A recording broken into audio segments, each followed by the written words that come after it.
fantastic to be back in Huntington, West Virginia. I want to thank West Virginia University and Marshall University and the sponsors for having me this weekend, and also for hosting just a really exceptional event. The content's been really great that I've seen so far. And I had the opportunity to meet quite a few of you last night at the keynote dinner, which was awesome. And it's really just been such a pleasure. So as Janet mentioned, actually, let me start with this. So when I was thinking about this opportunity and some of the things that I've learned in my time in digital and what I wanted to share today, I really wanted to focus on a few key takeaways that I thought was representative of my time in the digital industry. And I'm going to kind of tease them out a little bit here right now, and then I'm hoping that these are some conclusions that you'll make of the content over the next hour. First being taking purposeful risks. Secondly, valuing the user experience. Third, keep asking what's next. And lastly, and I think this might be more of a wish than a takeaway, but it's hoping that passion drives all of us. So as Janet mentioned, I am the head of client solution at a video advertising technology company called Teads. Teads is the global leading platform for outstream video. And is anyone familiar with outstream? Has anyone heard of this term before? Cool, okay, great. So outstream kind of was developed out of several industry challenges. And these challenges came about based off of the type of model that we were seeing with video. And this model was actually mimicking the TV model, where we had ad, content, etc. And by mimicking that on the digital space online, we were seeing three key challenges. And those challenges were affecting all three players in this experience, being the advertiser, the user, and the publisher. How many of us like to be disrupted when we're watching our content? Not anyone here, I would assume. So we're experiencing this ourselves as consumers, where 74% of people think that the disruptiveness of online advertising is actually ruining the digital experience. And this is a problem for a few reasons. One, it's having a negative experience as marketers when we're trying to get that message to our brands, kind of giving it in a less than pleasant way will definitely kind of muddy the water there. And also the rise of ad blockers. Ad blockers is on the rise, with installs being up to 30% in 2016. And this is a huge challenge for us in a couple ways. One, we're having less of an opportunity to connect with our consumer on the biggest medium that exists right now online. And two is that it's aggravating a free internet. And we want to make sure that we're able to keep the internet open and free, and advertising monetizes that space. Secondly, finding premium content. So when we're marrying the video advertising experience with video content, we are actually limiting our ability to scale our messaging. And premium inventory is difficult to find. Only 5% of online video inventory is premium. And that's because video content is expensive to produce and it's expensive to acquire. So that's really where we're limiting ourselves. So when we take the video outside of that content stream, we're actually able to expand that scale. And the last challenge that I want to touch on today is viewability. So a couple years ago, advanced technology and tracking our advertising online really shook up the way that we were transacting and kind of keeping ourselves honest within the digital advertising industry. And that was that a couple years ago it came out that 70% of all pre-roll ads were never seen. That's a huge wasted investment. And as an advertiser, you don't want to know that, like, okay, well, the majority of these ads that I pay premium dollars for are never going to be seen by a consumer.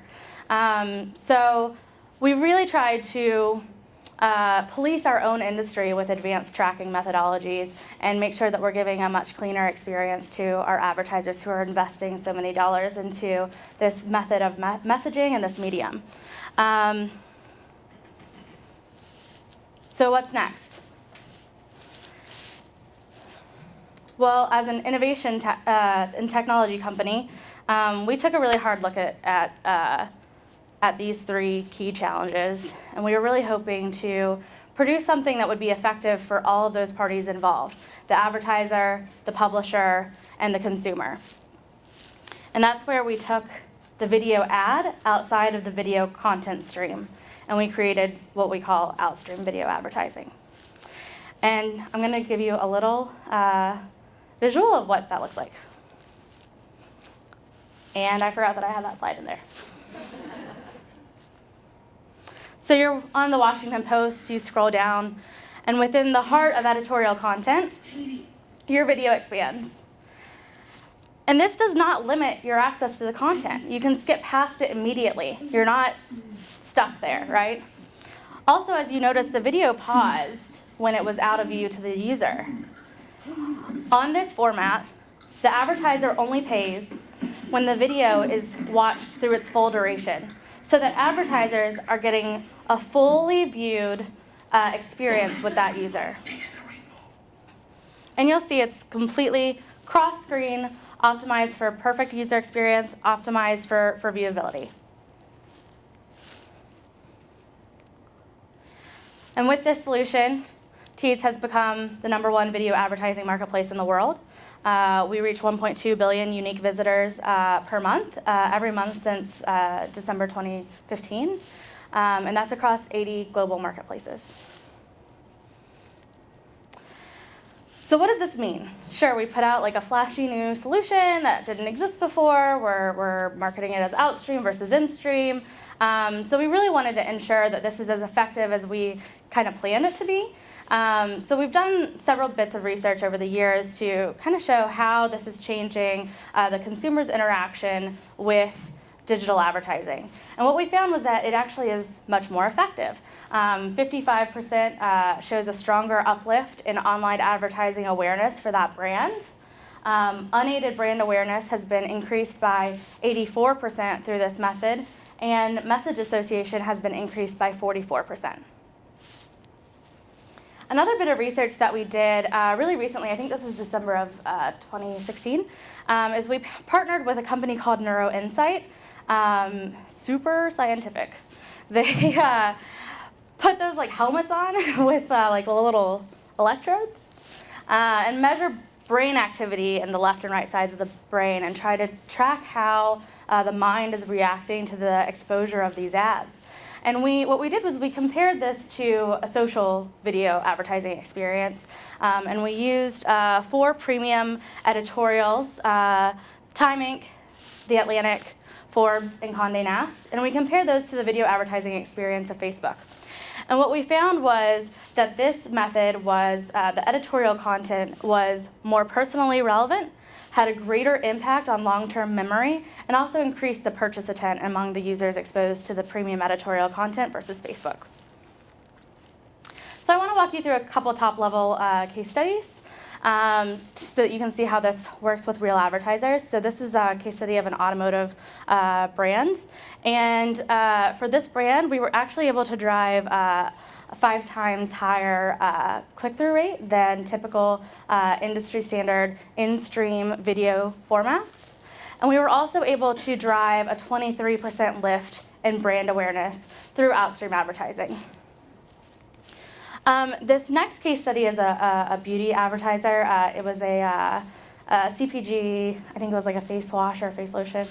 And what we did was we targeted their audience online with demo targeting to women 25 to 54. And we also seeded their video with in contextually relevant content, being health, wellness, beauty, fashion, and style. And what we saw from this campaign was that we actually increased their awareness by 11%, and we drove 9% higher purchase intent for that CPG beauty brand. But the industry is ever changing. There's growth every day, and a lot of that's driven by what we're consuming online and how we're behaving online as consumers. So with that, I want to kind of focus on the second half of this piece of content. I want to focus on how we're evolving and what's next. And I want to focus on 3 key things here: mobile, data, and interactivity. And these are not new concepts, but as we're developing new technology and as consumers are increasing their interactions across different mediums, these are really changing very rapidly.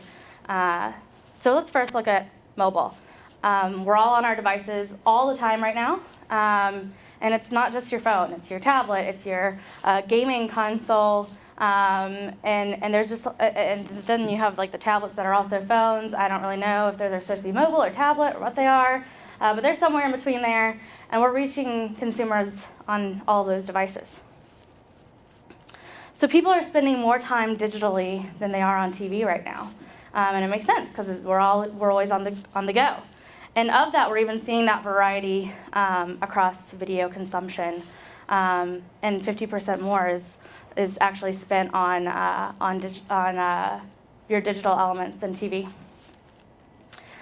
This year, 2017, will be the first year that the digital spend will surpass the television spend. So we're in a really exciting time where those advertising dollars are starting to really reflect the changes in consumer behavior.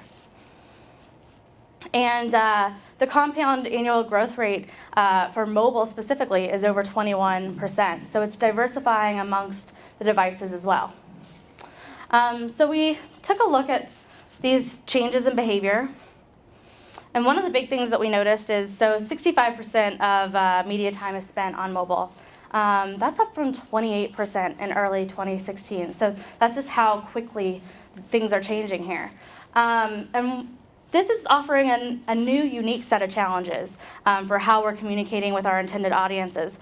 For example, online web sessions are increasing, but the time spent on those web sessions are less than they were before. So we're getting more, I think we're getting more savvy as digital consumers and a little bit more rapid in where we're firing things. I know sometimes for myself when I try to watch content online and there might be an ad that's locking that experience, if it's not worth it, if it's not Saturday Night Live, I've just ended the experience. I'm done. So another thing that we're having a specific challenge with here is the 90% of mobile ads are repurposed television ads. Well, if we're seeing this much growth in mobile and digital, why are we not making ads customized to that experience? And this is producing a unique set of challenges in which we're seeing lower completion rates, lower time spent on a mobile or digital device than on a desktop or a television. So how do we optimize this? Well, we really wanted to take a look at the mobile format and try to see how we could produce a better experience optimized for the device. So we literally changed the ratio for this device by making it fit mobile better. So let's take a look at what that looks like. So you'll see this is our flagship InRead product that we looked at before on mobile, repurposed from television, landscape ratio, still viewable, right? And then we said, what if we make this a square ratio? Fits a little bit better, gets a little bit more attention, right? And it looks pretty nice there, and it's still viewable. And then we said, what if we go a step further and make it really fit the screen and make a vertical ratio? Definitely more impactful, still skippable. And I just realized that the audio is not on, but I think we'll be okay for now.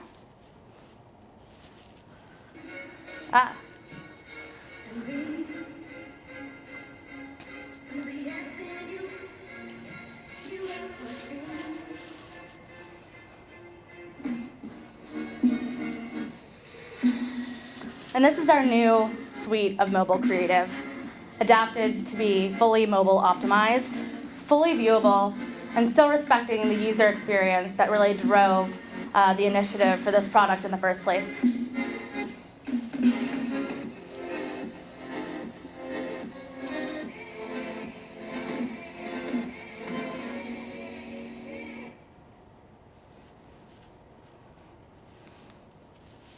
And what we saw, the results from these type of formats, is that our mobile optimized formats were actually driving increases in ad recall. So that impact, that little bit more screen time, was actually increasing our brand recognition, up to 83% on the vertical. And secondly, we were seeing that it was driving longer view times, which was kind of what we were going for, so we were really excited about that. So we got up to 66% higher view times on the square ratio.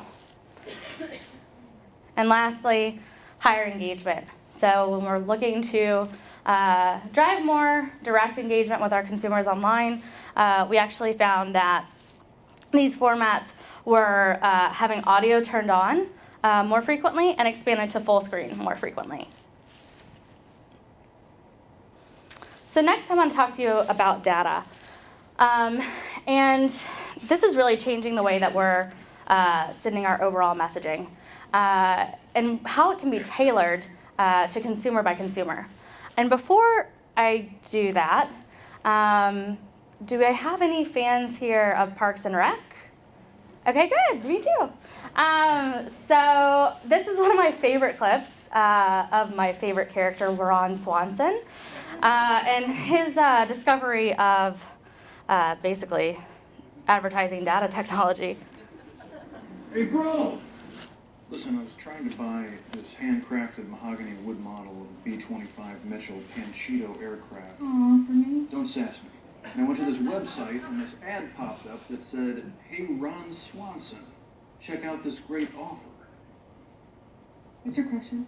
My question is, what the hell? Like, how do they know who you are? Yeah. Okay. There are these things called cookies, where, like, if you go to a site and buy something, it will remember you and then create ads for other stuff you might want to buy. So it learns information about me? Seems like an invasion of privacy. Dude, if you think that's bad, go to Google Earth and type in your address.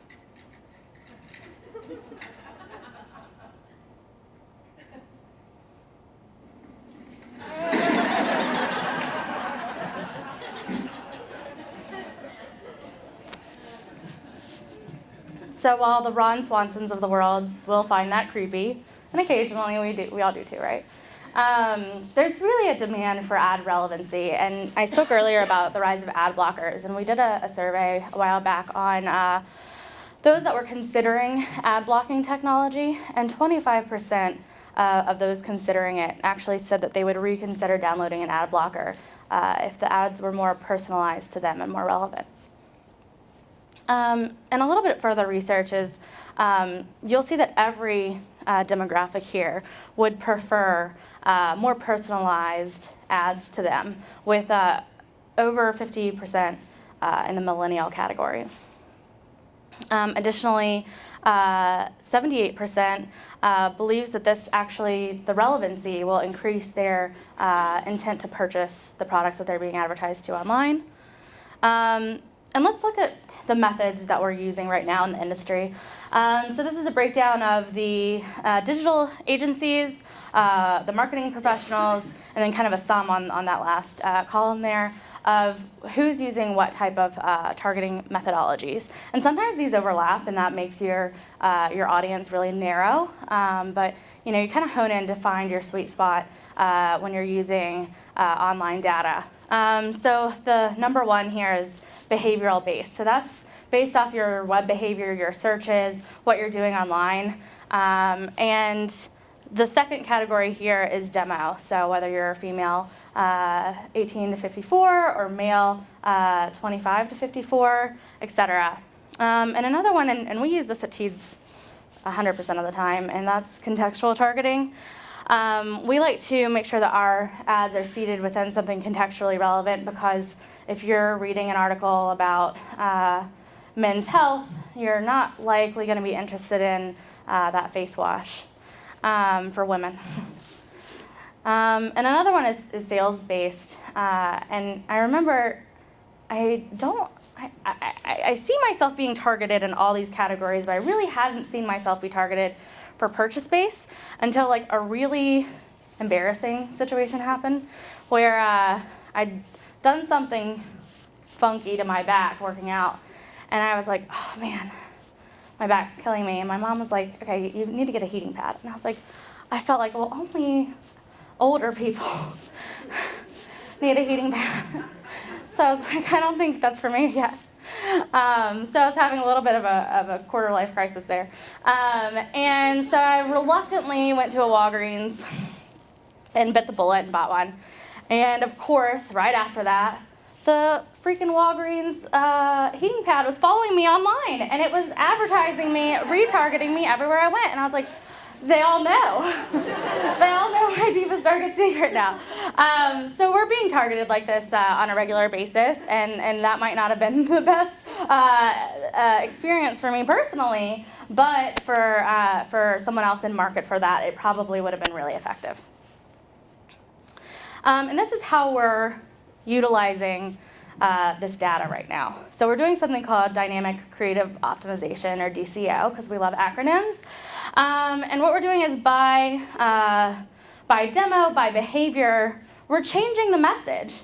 And as marketers, this is going to be huge for us, and this will be huge for us to see a high return on investment. Because if your message is to use automated banking, you don't want to seed that message with people who are already using automated banking. If they are, you want to drive them to their account.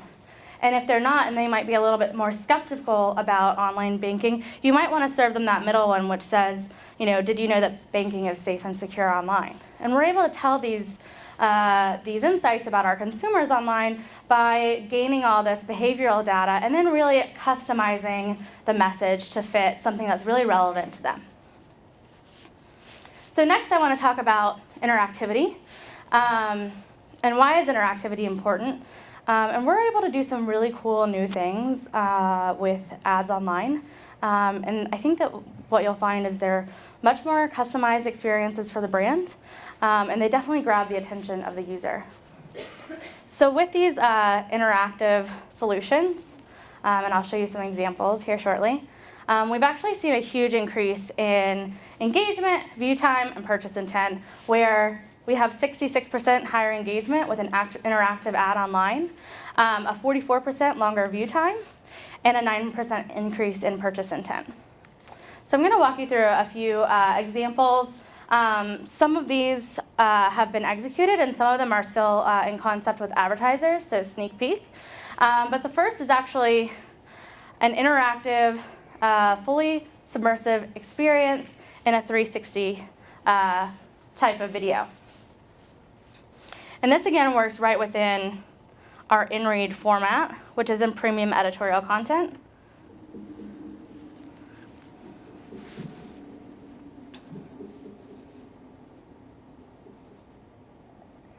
So as you scroll, you're served the ad in the middle of the content there. And as you tilt your mobile device, you'll actually be able to look all around you in this experience. So a full 360 immersive experience.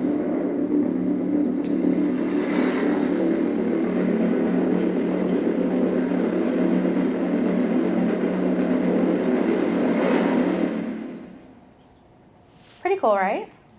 Looks nice.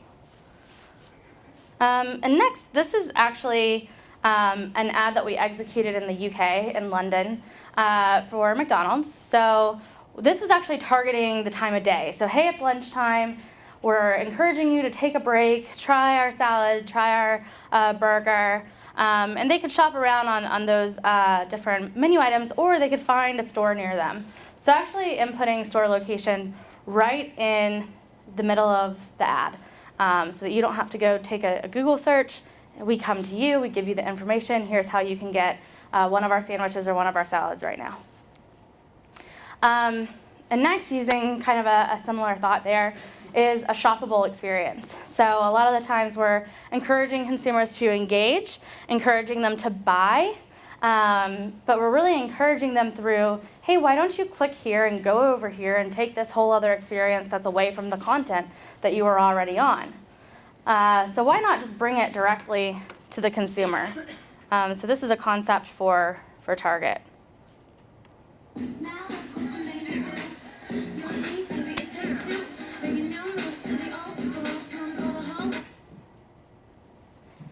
And you click that sidebar there, and a fully shoppable experience happens, where you can actually buy that tote bag right within the ad that you were served within your editorial content. And you can collapse it and go back to your ad, or just continue scrolling and read your content. And lastly, I wanted to show you an experience that we executed in the UK. So this is Bupa, which is a UK healthcare provider. And they came to us really wanting to engage consumers in doing online health checks. So they actually came to us pretty early in their experience, so we were able to put something really cool and custom together for them. So this video that you're going to see actually took hundreds of video clips, and based on what the user clicks within the ad, a different experience will come up to that user based on what they're clicking. So they're kind of driving the storytelling there. And I apologize because this health check for this consumer isn't going to go so great, and you're going to hear some pretty terrible music, so I'm basically torturing you. Uh-oh. So sneak peek to the next slide.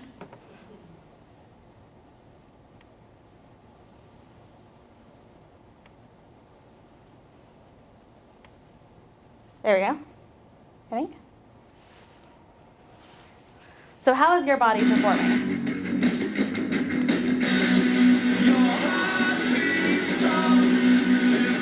So in this, every element of the band is actually a part of the body.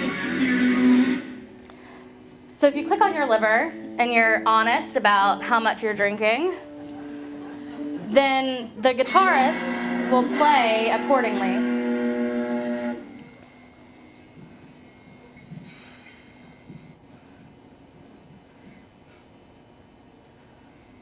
So let's check how much we're smoking. Gotta cut back on that. The diet, is it good, bad, or shocking?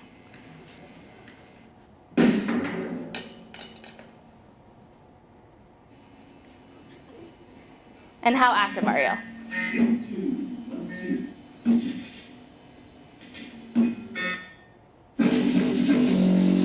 And this is the result for this particular consumer and their online health check. So again, apologies. It's like not great.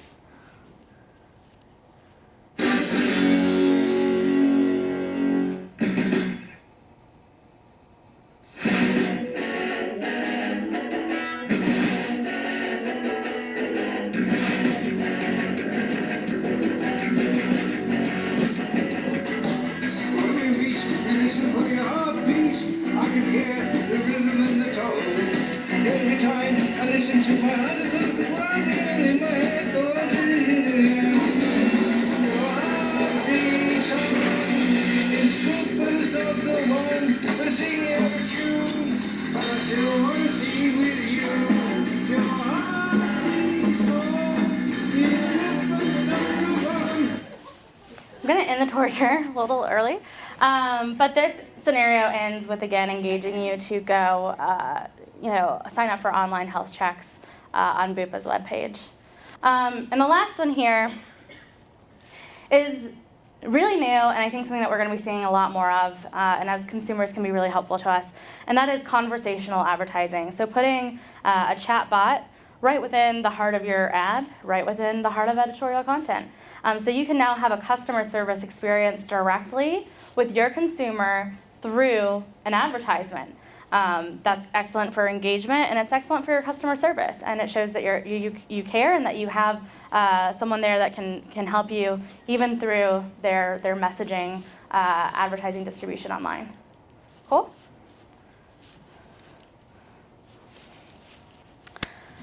So when I started this morning, I kind of laid out those 4 main thoughts that I wanted to leave as a conclusion today. And I hope that you'll take these away from everything that you just heard. Essentially, taking purposeful risks. So innovation is solely driven by risk. And that's what we're really aiming to do in the digital space. It's a new medium for a reason, and it's going to keep being new, and it's going to keep developing. And it can't do that without risk-taking. And I like to call it purposeful risk-taking, because I think the most used question I say on a daily basis in my office is, well, what's the objective? Every day. Well, what's the objective? So purposeful risks, and that's really what allows us to innovate. Secondly, valuing the user experience. We value the user experience as consumers, so you know your consumer values their experience. And while messaging is really, really important for your marketing communication initiative, that user experience could be equally as important because you don't want to have an excellent message, but deliver it in a poor way. Keep asking what's next. This is how we're not just marketing communications professionals, but also entrepreneurs. Watch the consumer behavior, watch what's happening new with technology, and let's keep asking what's next and how can we better deliver our messaging directly to our intended audiences. And lastly, I just really hope that everyone here is driven by passion. I think everyone that's here today is here because they're passionate marketing communications professionals. And I think that that's what allows us to produce the best type of work. So stay passionate. And I hope that was beneficial.